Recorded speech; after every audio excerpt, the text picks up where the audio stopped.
enfermedad, que será una enfermedad lenta, entonces, querrá decir, no a la tasa de crecimiento del virus.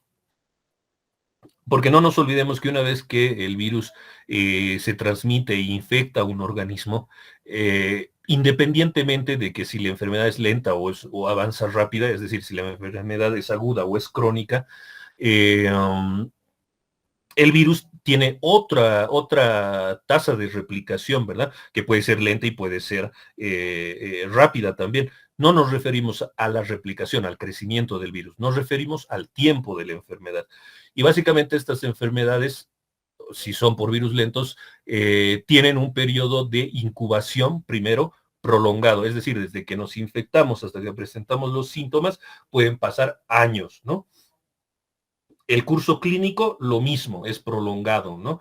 Lo que me va a durar los síntomas o los signos va a ser igual, muchos años, ¿no? Entonces, es lo primero que tenemos que entender con infección por virus lentos. Pueden dar básicamente tres tipos de cuadros estas infecciones por virus lentos. Un cuadro crónico, por ejemplo, estamos poniendo el ejemplo del virus de la hepatitis B, por ejemplo, el virus de la hepatitis C, ¿no? Que nos da un cuadro crónico como tal. Es decir, yo me infecto, yo me contagio y voy a tener hepatitis B o hepatitis C o una infección por adenovirus, que son cosas que ya hemos avanzado, ¿no? O sea, los que atienden las clases, como siempre digo, me están entendiendo perfectamente. Entonces,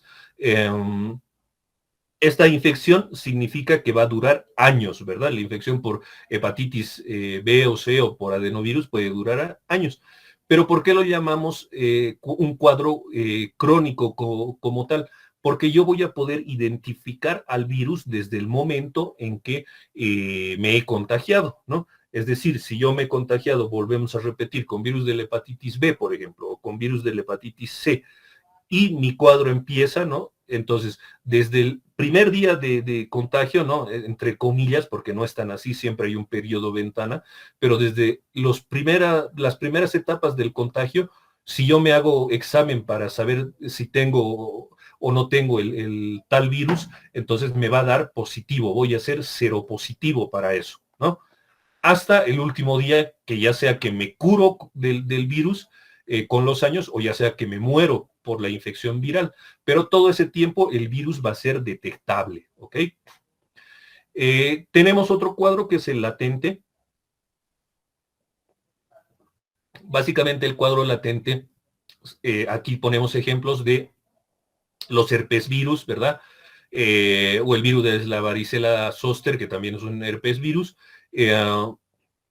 ¿A qué nos referimos, no? Que van a crear infecciones latentes. Es decir, el virus está presente en mi organismo desde el día que me infecto, ¿no? Desde el día que me infecto, está presente el virus conmigo, ¿no? Se levanta y se duerme conmigo, está dentro de mis células. Pero no siempre lo puedo detectar, no lo detecto. Si me hago exámenes para ver si tengo herpes virus o si tengo varicela zoster, en el periodo asintomático me va a salir negativo. Sin embargo, el virus está presente, solo que está camuflado en mis células, ¿verdad? Ya habíamos visto ese tipo de artimañas, si ustedes quieren, que tienen los virus, ¿verdad? Eso se llama un cuadro latente, es decir, si yo no presento signos y síntomas, no pueden detectarme que yo tengo un virus. Sin embargo, sí lo tengo, ¿no? Es decir, estoy contagiando mientras tanto, ¿no? Ese es un cuadro latente. Y un cuadro lento propiamente dicho, que se dará con los últimos virus que hemos avanzado, la anterior clase, el VIH y el papilomavirus humano, ¿no? Que básicamente se nos transmite, ¿no? Nosotros iniciamos, digamos, con el virus y es un cuadro que va a durar años, ¿no? En el caso del VIH, habíamos dicho, existe la primera etapa, la primoinfección, donde no se detecta el virus. Y luego va a existir un periodo latente justamente, entonces será la combinación de estas dos. Existe un periodo de latencia asintomático que va a durar aproximadamente 10 años. Ahí si me hago el examen, entonces voy a ser seropositivo, puedo dar positivo, ¿no? Voy a dar positivo en este caso. Lo mismo con el papilomavirus humano, ¿verdad? En la primera fase, en la primera etapa, no voy a salir necesariamente positivo. Una vez que se me presenta el cuadro clínico, sí voy a ser positivo, y esto incluso en el caso del papilomavirus humano, para desarrollar cáncer cervicuterino, pueden pasar hasta 30 años, ¿verdad? Entonces, estos sí son infecciones por virus lentos propiamente dichos, ¿ok? Dentro de la clasificación de los virus lentos, entonces tenemos a los virus lentos convencionales, que la gran mayoría ya los hemos avanzado, ¿no? Aquí hemos puesto algunos ejemplos y vamos a mencionarlos más adelante, ¿no? Entonces tenemos los virus lentos convencionales y los virus lentos no convencionales. A los virus lentos no convencionales los llamaremos priones, ¿ok? Aunque yo no estoy muy de acuerdo con eso, pero ya vamos a explicar por qué. Entonces, ¿quiénes son los virus lentos convencionales? Básicamente son virus que van a causar mínimas alteraciones citopáticas. ¿Qué significa esto? Que básicamente no van a crear una modificación o una mutación maligna de mis células, de mi organismo. A eso nos referimos. Aunque sí lo podrían hacer. Cuando decimos no causan mínimas alteraciones citopáticas, por ejemplo, el virus de la varicela zóster, ¿verdad? Una vez que me da varicela, ya no me vuelve a dar. Sin embargo, ese virus se queda viviendo conmigo, ¿verdad? El virus de la varicela zóster se queda viviendo conmigo en fase latente, y cuando yo me inmunosuprima por X o Z, qué sé yo, me han diagnosticado una enfermedad de cáncer o estoy haciendo quimioterapias, ¿no? Mi sistema inmunológico se deprime, y es ahí donde la varicela zóster, el virus de la varicela zóster, vuelve a regenerarse, digamos, a presentarse, ¿verdad? Eh, pero ahí no me va a causar varicela, es decir, no me va a causar una enfermedad exantemática. ¿Qué es lo que me va a causar? Herpes zóster, ¿verdad? Y el herpes zóster ya sabemos cuáles son las características, no me estoy deteniendo mucho en hablar de cosas que ya sabemos, obviamente, entonces no nos vamos a atrasar mucho. Entonces, sin embargo, ese virus de la varicela zóster ha causado mínimas alteraciones citopáticas, ¿no? Es decir, no me va a dar un cáncer, por ejemplo, por varicela zóster, a eso me refiero. Estos virus lentos convencionales, ¿qué tipo de enfermedad originan? Encefalopatías, ¿ok? ¿Y cómo se conoce el tipo de encefalopatía? Como encefalopatía inflamatoria subaguda. Esto puede ser pregunta de examen, ¿no? ¿Qué significa? Que existe una reacción inflamatoria perivascular, ¿ok? A diferencia de lo que causan los virus lentos no convencionales. En esos casos no vemos un tipo de inflamación. Igual la enfermedad es crónica, también causa encefalopatías, todo lo que ustedes quieran, pero ¿cuál es la diferencia? Que no va a haber una reacción inflamatoria, ¿ok? En este caso de los convencionales sí existe. Aparte, vamos a encontrar proliferación glial y desmilinización en las neuronas o en el tejido nervioso. No nos olvidemos que estos virus lentos, tanto los convencionales como los no convencionales, ¿a qué afectan? Van a tener trofismo. ¿Por qué células? Por las células nerviosas, ¿ok? Denme un segundito, por favor. Y hay dos tipos de infectar a la célula, a la neurona en este caso, ¿no? Una forma productiva, donde básicamente este virus lento convencional va a formar nuevos viriones, ¿no? Ese es el tipo productivo, o la forma productiva es que el virus va a infectar la célula solo y específicamente para formar nuevos viriones, para multiplicarse, en otras palabras. Y la forma no productiva, dentro de esto tenemos dos subtipos que serán la forma abortiva, donde se van a expresar ciertas funciones víricas, pero no van a ser heredadas, ¿ok? A eso nos referimos con la forma no productiva abortiva. ¿Qué significa, no?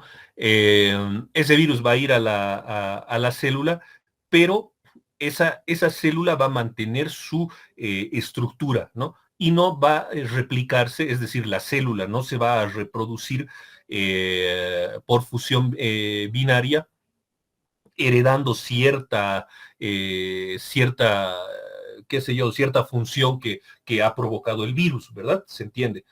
Y tenemos la forma no productiva quiescente, ¿no? Quiescente viene de quietud, ¿no? De quietud, donde básicamente el genoma vírico se retiene dentro de la célula a la que ha contaminado, ¿verdad? Ahora, en algunos casos puede estar no integrado y en algunos casos puede integrarse al genoma. Por ejemplo, uno de los virus que integran su genoma a la célula a la que infectan es el virus del VIH, ¿no? Vuelvo a insistir, los que están atentos a mis clases saben a lo que nos estamos refiriendo. Retrotranscriben el genoma en este caso de la célula de los linfocitos CD4 y pueden mandar a las células. El VIH tiene esa capacidad, ¿no? Yo quiero que te mueras, yo quiero que te quedes como estás, yo quiero que hagas esto, yo quiero que bajes tus defensas, y el virus nos puede dominar en ese caso, ¿no? Y en ese caso sí se heredan algunas de las funciones víricas. Las enfermedades que van a producir, básicamente, habíamos dicho, son encefalitis, ¿no? Entonces, existirá la panencefalitis esclerosante subaguda, ¿no? O PES. El agente causal de esto es el virus del sarampión, eso ya hemos llevado, ¿no? Y hemos dicho una complicación del sarampión fuera del exantema era, en pacientes muy inmunosuprimidos, era la panencefalitis esclerosante subaguda, ¿no? También pueden causarnos panencefalitis progresiva rubeólica, PPR, obviamente el agente etiológico, aquí será el virus de la rubiola. Igual, no es común, ¿no? Otra de las características que no está anotada aquí en esta diapositiva es que tanto los virus lentos no convencionales y no convencionales pueden crear estas enfermedades que no son comunes, o sea, si bien pueden producirse en algunos pacientes, pero no es en todos, ¿no? No es en todos.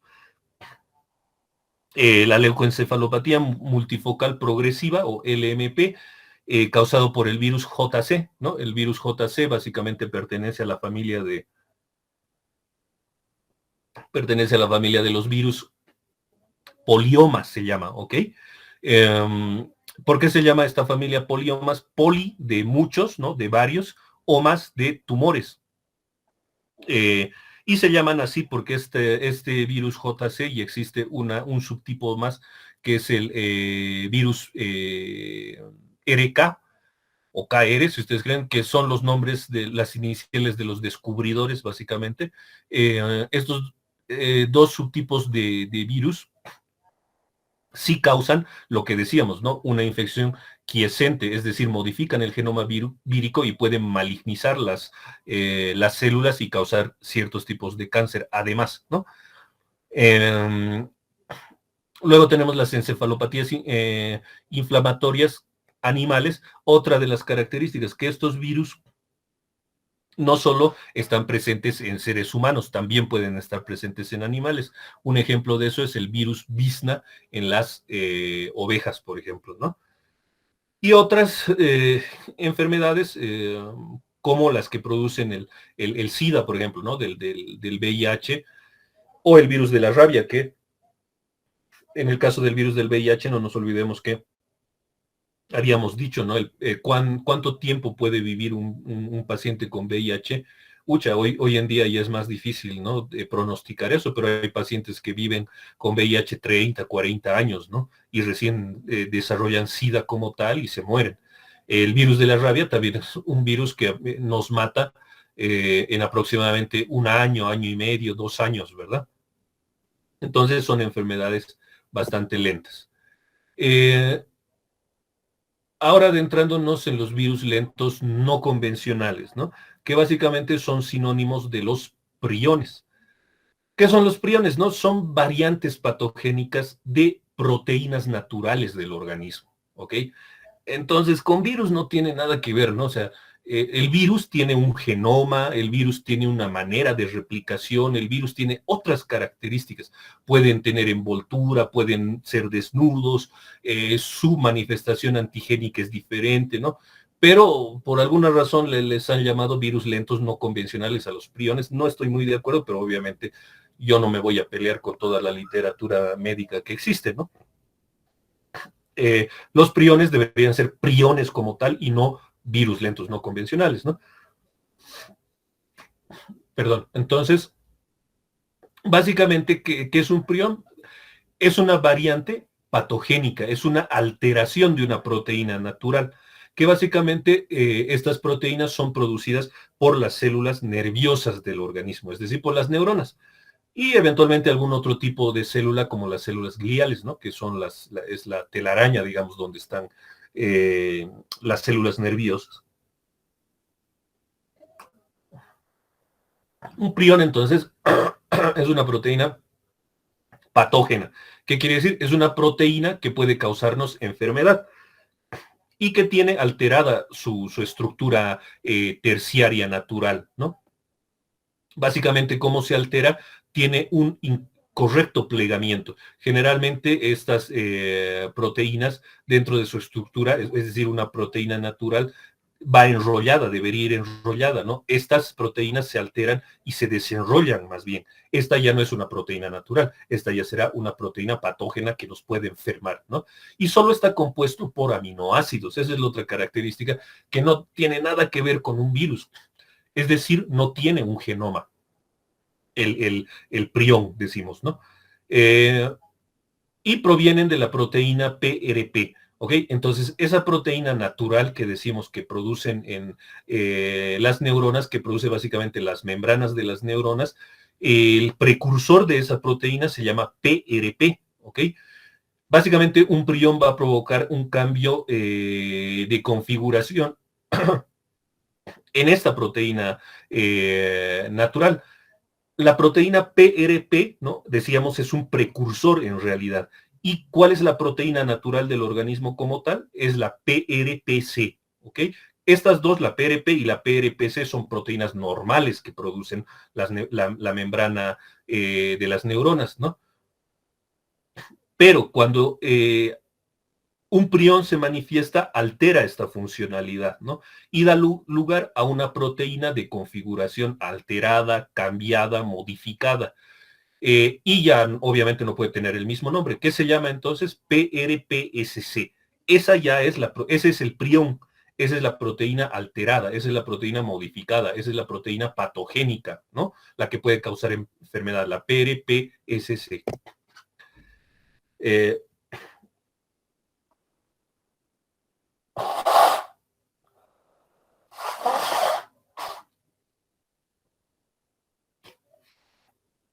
Muy bien. ¿Qué otras características vamos a encontrar en los virus lentos no convencionales o priones? Que a partir de ahora les vamos a llamar priones mejor, ¿ok?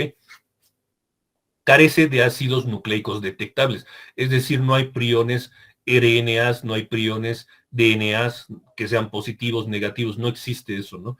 Entonces es una primera gran diferencia con los virus. No tienen un ácido nucleico detectable. Ahora, todo esto que estamos hablando puede ser verdad el día de hoy y el día de mañana ser diferente, ¿no? Con todas con todas qué sé yo, las cosas que tenemos para hacer diagnósticos hoy en día, no se ha podido detectar un ácido nucleico en los priones. Sin embargo, tal vez más adelante, como que ha pasado en el caso de los virus, cuando ya avancen formas técnicas químicas, físicas para la detección de los priones, sí, tal vez, ¿no? Se puede hallar un ácido nucleico, aunque no creo, porque básicamente están formados por aminoácidos y nada más. ¿Ok? Pero volvemos a repetir, lo que digamos el día de hoy, tal vez el día de mañana va a ser diferente, va a cambiar, ¿no? Consisten agregados de glucoproteínas hidrófobas.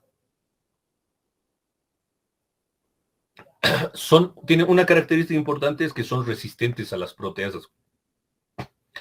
Cuando una célula cualquiera, digamos un hepatocito, ¿no? Una célula del hígado, un hepatocito, sintetiza proteínas, produce proteínas, ¿no?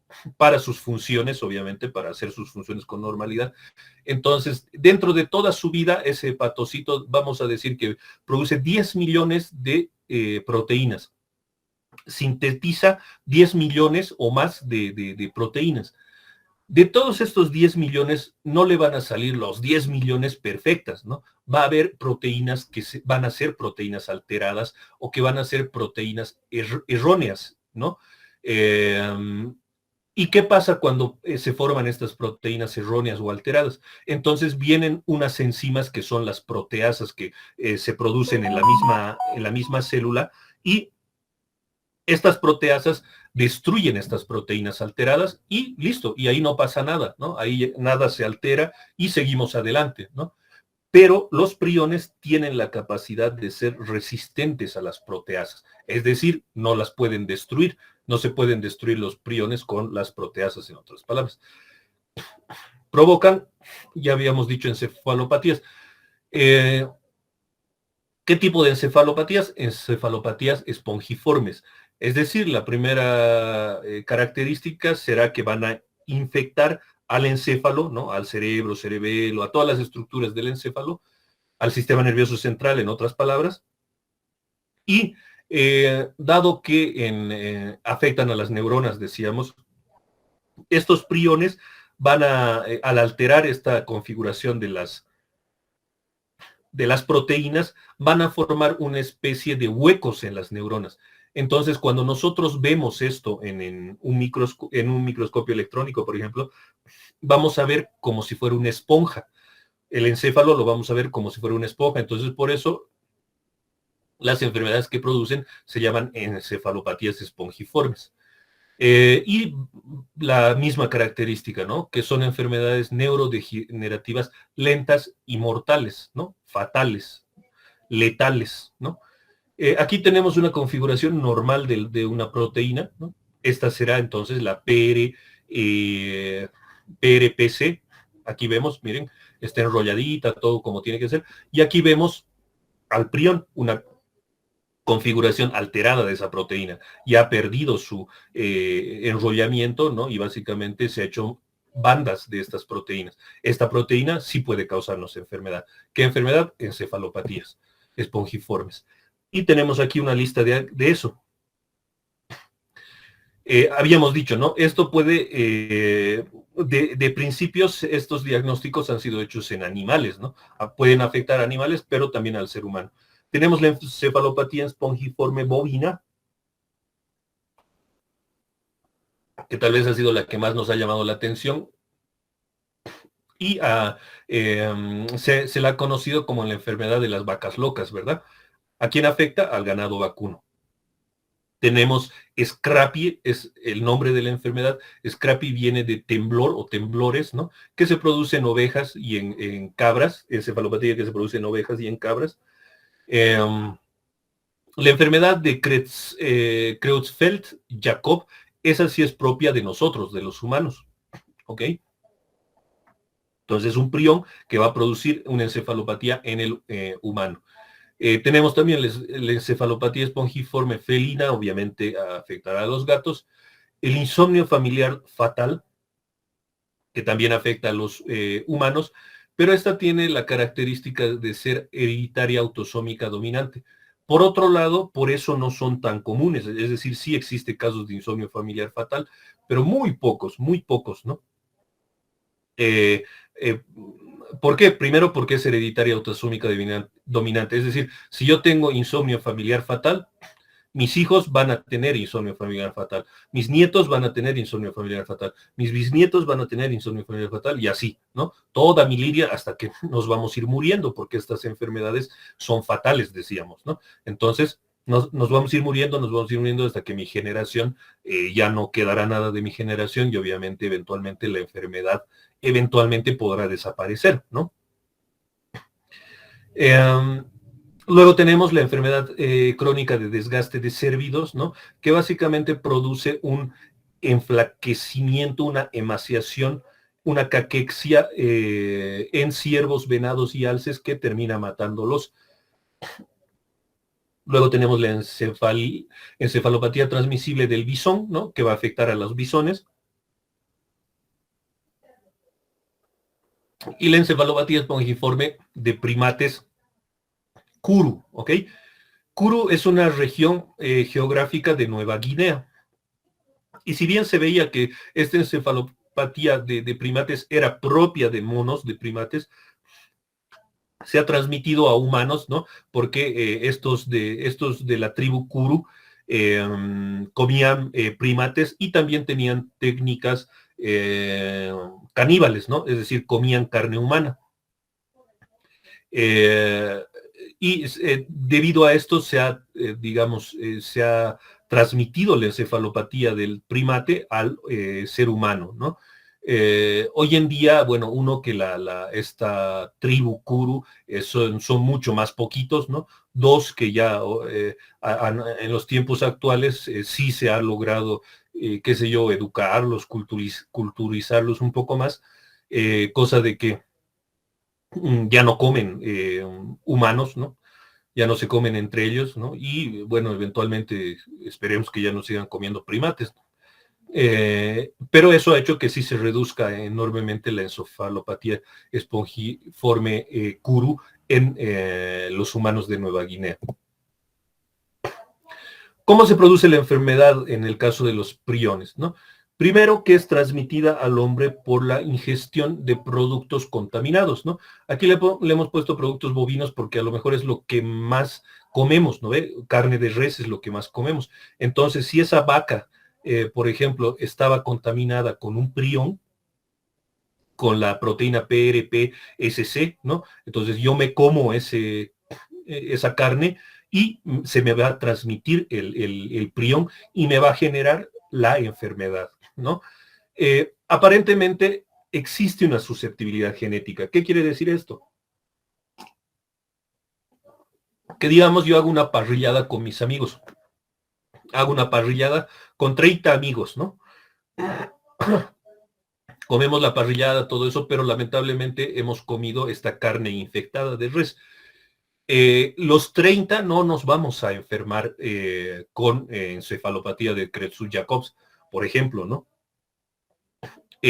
Sino que quienes van a tener mayor susceptibilidad a enfermarse, los que tengan un defecto en el brazo corto del cromosoma 20, ¿ok? En ese brazo corto del cromosoma 20 existe un gen que cuando está defectuoso, entonces desarrollan, se ha visto que está más asociado al desarrollo de encefalopatías espongiformes. Entonces, si yo no tengo ese defecto en mis genes, por ejemplo, yo no voy a desarrollar, pero mi amigo que ha comido la misma carne, la misma parrillada, si le hacemos el estudio y encontramos ese defecto, él sí desarrollará la encefalopatía, ¿no? También se ha visto que la transmisión puede ser transplacentaria, ¿no? No nos olvidemos que en humanos hay muy pocos casos de esto. Entonces, obviamente, son pruebas todavía bastante cortas, bastante pequeñas de lo que estamos hablando, que más adelante podrán modificarse, pero de momento esto es lo oficial, digamos. Entonces, también la transmisión puede ser vertical, de madre a hijo. Y obviamente no hay manera de que esto no pueda darse, ¿no? En ese caso. No hay manera de prevenir esto, en otras palabras. También puede ser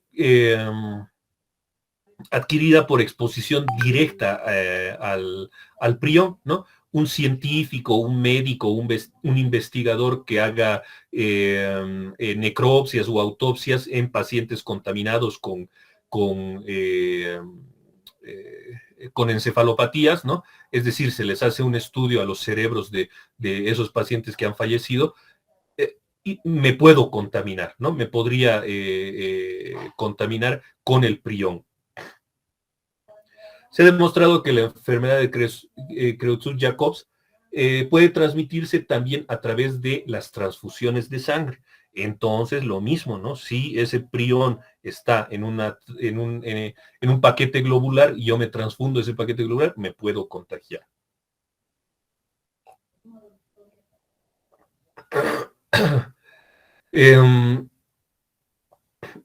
Los animales, sin embargo, tienen la capacidad de portar los priones de por vida y no necesariamente desarrollar la enfermedad. Es decir, son portadores asintomáticos, ¿no? No tienen ningún síntoma, pero obviamente van contagiando a sus congéneres, a su rebaño, qué sé yo, ¿no? Van contagiando y eventualmente pueden contagiar a otras especies más, ¿no? Incluyendo el ser humano. Algunos priones pueden persistir por varios años en el ambiente, esa es otra cosa, ¿no? Y bueno, uno de sus compañeros o compañeras de otros grupos me dice, ¿y cuánto tiempo puede vivir en el ambiente? Si tuviera ese dato, se los pusiera y se los diría, ¿verdad? ¿Por qué no les diría?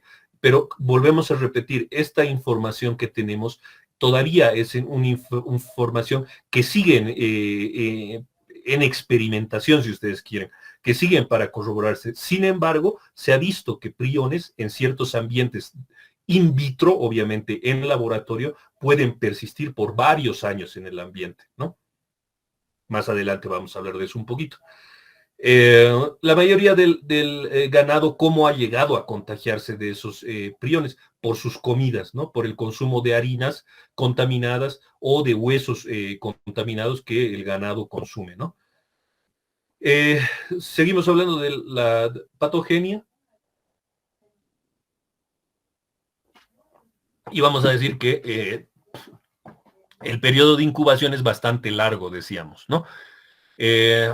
Estas encefalopatías espongiformes, básicamente los periodos, dependiendo de cuál, pueden ser de meses a años, ¿no?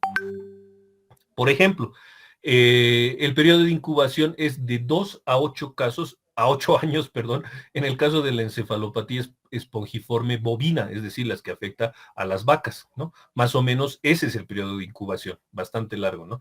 En el caso de la encefalopatía espongiforme felina, se ha visto que en animales selváticos, ¿no? Guepardos, por ejemplo, está entre 5 a 8 años el periodo de incubación, ¿no? Y en gatos domésticos, lo mismo que venimos diciendo, ¿no? Todavía no se ha determinado un tiempo específico, pero en los gatos que se ha estudiado estos priones o que se han encontrado estos priones, por lo menos tenían 2 años de edad, ¿no? Entonces, supongo que hay que suponer que tienen ese promedio de incubación. Por ejemplo, en el periodo de incubación, en el caso de las encefalopatías de ciervos, en los ciervos es de 16 meses, ¿no? Con un periodo promedio más o menos de 2 a 4 años, ¿no? En las ovejas, la enfermedad de Scrapie, que es el temblor, ¿no? Más o menos el periodo de incubación está de 2 a 5 años. Y en el caso de los bisones, de la encefalopatía espongiforme en bisones, el periodo de incubación es de 6 a 12 meses. Es decir, en todos los casos sí son bastante largos. Entonces, básicamente, nosotros tenemos una proteína PRPC. Es una proteína normal de nuestro organismo que la forman las membranas de las neuronas, habíamos dicho, ¿no? Entonces, cuando las vacas, por ejemplo, son alimentados con carne contaminada, con proteínas de rumiante, en los huesos, qué sé yo, en todo lo que comen, ¿no? El prión es ingerido por el animal, por la vaca en este caso, ¿no? Este prión se va a unir con mi proteína normal, o con la proteína normal de la vaca, si ustedes quieren, ¿no? Con la PRPC, y va a inducir a una mutación de esta proteína. Entonces, eh, obviamente este prión que ha ingresado al organismo de la vaca va a ir a modificar o alterar más proteínas PRPCs, ¿no? Y obviamente va a crear el proceso de mutación. ¿Qué va a generar básicamente? Degeneración de la masa encefálica. Por eso produce las encefalitis, ¿no? Que ya vamos a ver el cuadro clínico. Entonces, va a alterar habíamos dicho, ¿no? Las proteínas normales deberían ser así enrolladitas, pero ya estas proteínas alteradas ya no son enrolladas, son laminadas, si ustedes quieren, ¿no? Perdón. Entonces, estas proteínas ya no las podemos llamar PRPC porque esas son las normales. ¿Cómo las llamamos? PRPSC, es la proteína alterada. Es el prión como tal, ¿no? Induce va a seguir induciendo a la alteración de otras proteínas PRPC que están siendo sintetizadas por las neuronas, y obviamente este proceso va a ser continuo, por eso dura meses, años, y el paciente termina con una enfermedad neurológica degenerativa, ¿no? No es de la noche a la mañana que se va a morir, sino poco a poco, y en el animal va a ser exactamente lo mismo, ¿no? Y aquí tenemos un grafiquito interesante, ¿no? Esta es mi proteína normal, PRPC. Sin embargo, viene el prión, PRPSC, lo modifica, ¿no? Lo transforma, y ya tengo dos PRPSCs, es dos priones. ¿Por qué? Porque ha modificado. Esta se va a ir por un lado a contaminar otra neurona, este va a seguir contaminando otras neuronas. Y es así como con los años se va a ir produciendo las lesiones a nivel encefálico. Dentro del cuadro clínico tenemos signos que son inespecíficos y signos que son específicos. Dentro de los signos inespecíficos, básicamente lo que siempre venimos repitiendo, ¿no? Primero, el curso de producción de la enfermedad es muy lento, años, ¿no? ¿Cómo suelen empezar, no? Empieza a haber, como afectan el encéfalo, ¿no? Va a haber una descoordinación de los movimientos. ¿Cómo se conoce eso? Como ataxia, ¿verdad? El paciente va a empezar a presentar ataxia, pero no es de la noche a la mañana. Va a haber cambios en el comportamiento del paciente porque obviamente está afectando el encéfalo, es decir, habrá pacientes que se van a volver irritables, pacientes que se van a volver agresivos, pacientes que van a tener depresión, etcétera, etcétera. Va a haber nerviosismo por otro lado, ¿no? Respuesta exageradas a ruidos y luces, qué sé yo, ¿no? O sea, que el ruido de un auto me va a alterar enormemente, ¿no? Qué sé yo, voy a prender mi tele para ver X cosa y me va lo mismo, ¿no? O sea, voy a tener una respuesta muy exagerada a eso, ¿no? Que no es normal, obviamente, ¿no? Ya habíamos dicho agresividad. Es muy común que el paciente desarrolle ceguera. Muchos de estos pacientes se quedan ciegos, no todos, ¿no? Pero sí pueden quedarse ciegos y obviamente llegar hasta la muerte. Ahora, dependiendo de qué animal estamos hablando, entonces veremos signos específicos. En el caso de las encefalitis en ovejas y en cabras, la enfermedad se llama escrapia, habíamos dicho, ¿verdad? ¿Y qué va a causar? Temblores, ¿no? Es un temblor continuo, ¿no? Las 24 horas del día, los 7 días de la semana en cuello y cabeza de esas ovejas. También puede producir una sensación de picor, por lo cual los animales van a rascarse tanto que van a llegar a perder su lana. Eh, también van a desarrollar la pérdida de coordinación, es decir, no van a caminar adecuadamente eh, por la ataxia cerebral, ¿no? Eh, eh, una cosa común también es la exagerada ingesta de líquidos. Eso se llama polidipsia. Cuando yo tengo mucha sed, se llama polidipsia. Esto se va a presentar también en esos animales. Va a haber una pérdida de peso marcada, pese a que el apetito en esos animales va a ser totalmente normal, es decir, van a comer. De hecho, van a tener más hambre de la que tenían antes, pero van a empezar a perder peso. Es muy común que presenten mordeduras en sus patas por el prurito que genera esto, y eh, se van a alterar mucho más el movimiento, va a haber más temblores que va a generar convulsiones y muerte de los animales. En el caso de la enfermedad de Creutzfeldt-Jakob en los humanos, obviamente, puede generar demencia, muy común, ¿no? Van a ser pacientes que van a empezar a olvidarse de las cosas, ya no van a reconocer a sus familiares, qué sé yo, si salen a la calle se van a perder, ya no van a poder volver a su domicilio, va a haber cambios de personalidad, van a empezar a llorar de nada, a ponerse de mal humor sin causa aparente, ¿no? Agitarse, a tener periodos de excitabilidad de la nada, ¿no? Ya habíamos dicho, deterioros de la memoria a corto, mediano y largo plazo, ¿no? Problemas de coordinación muscular, que es lo que generalmente más molesta o más afecta, digamos. Es decir, la ataxia que decíamos, ¿no? Esos pacientes que antes caminaban con normalidad, ya no va, el caminar no les va a ser fácil. Eh, Luego pueden presentar insomnio, también es muy común que estos pacientes cursen con insomnio, con todo lo que eso significa. depresión importante, pueden incluso autoagredirse, ¿verdad? Que tener intenciones de suicidio, ¿no? Agredir a otras personas, ¿no? Eh, Sin embargo, no va a generar otros síntomas comunes como fiebre, cefaleas, dolorcitos, digamos, no cursa con eso la enfermedad de Creutzfeldt-Jakob. A medida que esto va progresando con los años, el deterioro mental del paciente se vuelve mucho más agudo, ¿no? Es mucho peor. Y habíamos dicho, ¿no? Puede quedar ciego, es muy común que estos pacientes desarrollen ceguera. eh, Se va a asociar la falta de control de los esfínteres y obviamente una amplia variedad de graves síntomas neurológicos, ¿no? Sobre todo esto, ¿no? De causarse lesiones a sí mismo o a los familiares, ¿no? Con el tiempo, al final, ya los enfermos pierden el movimiento, no pueden ni expresarse, no pueden ni hablar y entran en coma, ¿no? Y se mueren, lógicamente. En el caso de la encefalitis espongiforme bovina, básicamente, cuando empieza la enfermedad, el primer año de vida de los becerros, en este caso, ¿no? Va a haber una pérdida de la condición corporal, es decir, esos becerros no va a ser el típico becerro que se va a poder parar en sus cuatro patas, ¿no? Van a tener la cabeza caída, qué sé yo, las caderas caídas, ¿no? No es una condición corporal normal. Va a haber una gran disminución de la producción de leche.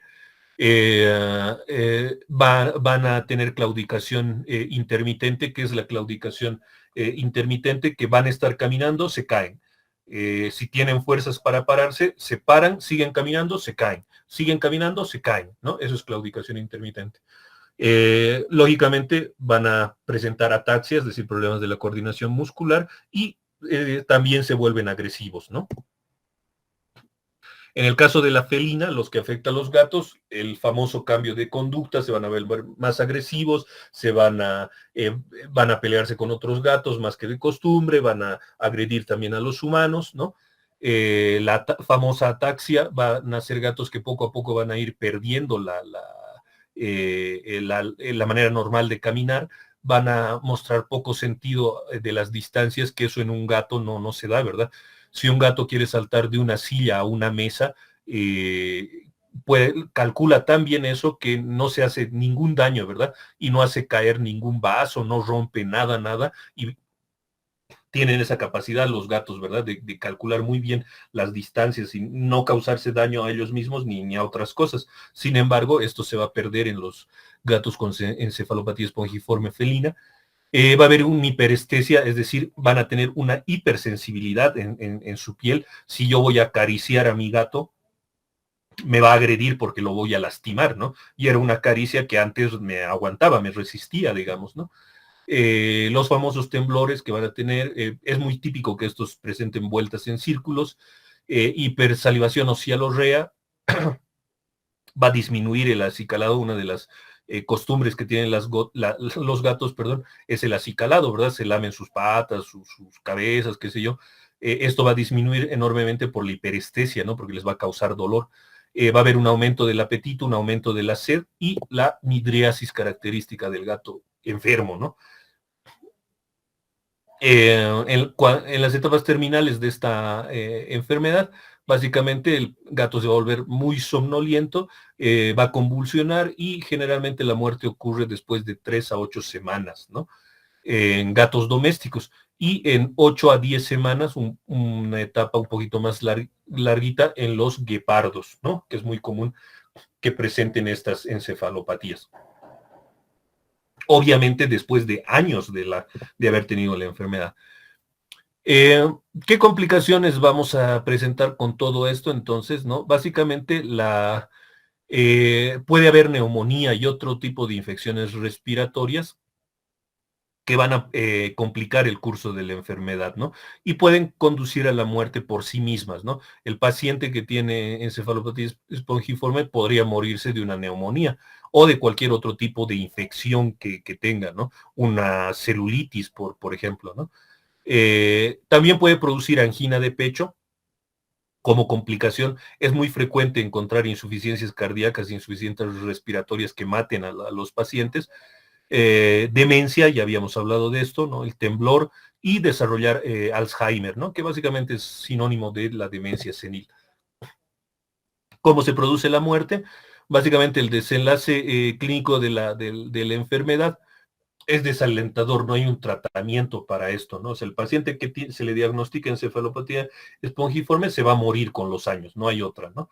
¿Por qué? Porque es una enfermedad neuronal degenerativa, lenta. Los síntomas, ya habíamos dicho, ¿no? Van a estar motivados por la acumulación de los priones, es decir, de las proteínas alteradas, en células neuronales, básicamente. Lo que van a invadir son neuronas. ¿Qué van a causar en estas neuronas? Apoptosis, ¿no? Y habíamos dicho, de todas maneras, pese a que el paciente va a desarrollar toda esa patogenia, también puede desarrollar y morirse por septicemia, por insuficiencia cardíaca, por insuficiencia respiratoria. El diagnóstico básicamente es un diagnóstico clínico, ¿no? Es decir, nosotros tenemos que ver o sentir al paciente, ver sus signos y síntomas y decir, bueno, esta es una encefalopatía espongiforme. Vuelvo a repetir, no es común, ¿no? ¿Qué métodos de gabinete me pueden ayudar a esto? El electroencefalograma, por ejemplo, donde voy a ver una alteración de la actividad motriz del cerebro, ¿no? Porque habíamos dicho lo que es lo que va a causar ataxia. También puedo hacer un examen anatomopatológico de las muestras tomadas de los cerebros de los pacientes fallecidos, ¿verdad? Muchos de los diagnósticos de encefalitis espongiformes son post-mortem, ¿no? Por las biopsias que se hacen. Puedo hacer resonancia magnética, donde básicamente voy a encontrar esas lesiones espongiformes, ¿no? Que va a ser un encéfalo como que presentara huecos, como si fuera una esponja. Eso me va a permitir verles la resonancia. También puedo hacer un análisis del líquido cefalorraquídeo, ¿no? Y buscar directamente las proteínas, ¿no? La PRPC, la PRPSC. Sin embargo, esto es muy complicado porque no tenemos todo, en nuestro medio ni qué decir, ¿no? En nuestro medio no existe, no podemos hacer este tipo de diagnósticos. Existen 2 lugares en el mundo donde se maneja técnicas espectroscópicas de fluorescencia multiespectral, ¿no? Mediante esta técnica, ¿no? Puedo analizar muestras de biopsias de cerebros de ratones contaminados o líquido cefalorraquídeo de hámster infectados y encontrar o buscar, volvemos a repetir, las proteínas alteradas, ¿no? Si bien no puedo curar esto, ¿no? Lo que sí puedo hacer es prevenir, ¿no? Entonces, tengo 2 tipos de prevención. La prevención primaria, que es decir, ¿a qué nos referimos con prevención primaria? Antes de que aparezca la enfermedad, y la prevención secundaria será cuando ya ha aparecido la enfermedad, ¿no? En la prevención primaria, básicamente, puedo hacer desinfección de herramientas o instrumentos utilizados en el rebaño, es decir, los que tengan ganados y todo eso, que con lavandina tengan la capacidad se les enseña a desinfectar el material de trabajo con los animales, ¿no? Recomendar, por ejemplo, el uso de material y ropa desechable, ¿no? Para que obviamente el prión no viva en ellos. Hacer vigilancia con veterinarios capacitados, donde, qué sé yo, encuentren animales infectados, por ejemplo, y obviamente les hagan una cuarentena mínimamente, ¿no? Y no los maten y no los den como comida, por ejemplo. Obviamente el uso de guantes, ¿no? Cuando uno trabaja con animales debería usar guantes. Deshuesar la carne y minimizar la manipulación de básicamente el sistema nervioso central de los animales, cerebro, médula espinal, ¿no? Tejidos linfáticos también, donde podemos encontrar a los priones. Dentro de la prevención secundaria, básicamente programas de vigilancia de los animales afectados, ¿no? Es decir, qué sé yo, en los mataderos, ¿no? tener los veterinarios que vayan a examinar estos animales, ¿no?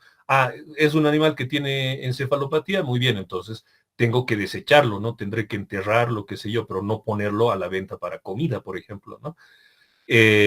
Inspección de ganaderas, perdón, almacenes de distribución de carne bovina, carne de ovejas y todo lo que todo lo que hemos visto, ¿no?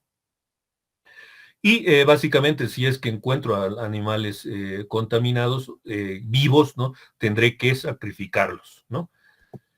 Eh, no hay vacuna ni tratamiento para ninguna encefalopatía espongiforme, ¿no?